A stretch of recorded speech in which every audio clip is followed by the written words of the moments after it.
Morning guys, magluluto tayo. Ayan yung tawag dito, yung parang bulang lang guys na gulay. Meron tayo dito, ano to yung kangkong tapos saluyot. Tapos ito guys, oh. Yan. Meron tayo nito. Lalagyan lang natin siya ng dilis guys. Dahil maliit lang yung kusina ko guys, so ito yung ano lang, halos magkakadikit-dikit lang sila. Hirap kumilos kapag walang lamesa rin, walang maliit yung kusina. Ito na naman guys yung saluyot guys. Yan, ito yung sunod na yung anak kong himayin guys. Hindi na natin isasama guys yung mga ano tigas na dahon. Tigas na. Yung ating pitsay guys, inalo-halo ko na rin siya dyan para isahan na lang siyang hugas. Tingnan muna natin kasi baka may uod guys. So, minsan kasi may uod siya kaya tinitingnan ko muna bago ko siya. Tulad dito oh. Yan. Baka kasi may uod. Pasan muna natin yung ating kaldero guys bago natin isalin sa palan.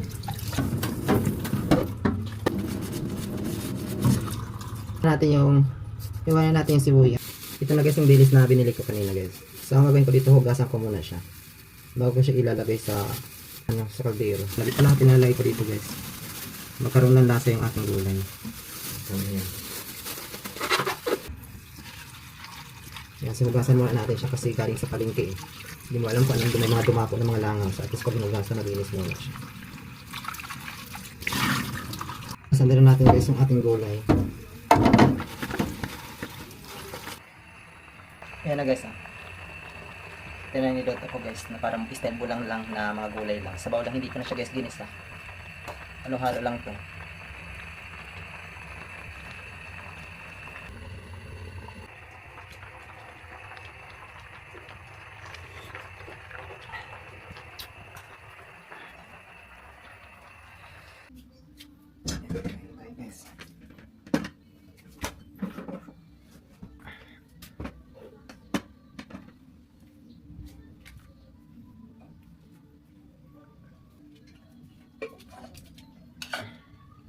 Guys, ito na aking ulam. Kain.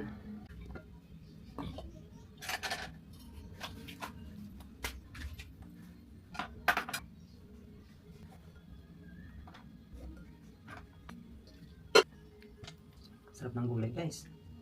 Yan o. Malapot-lapot.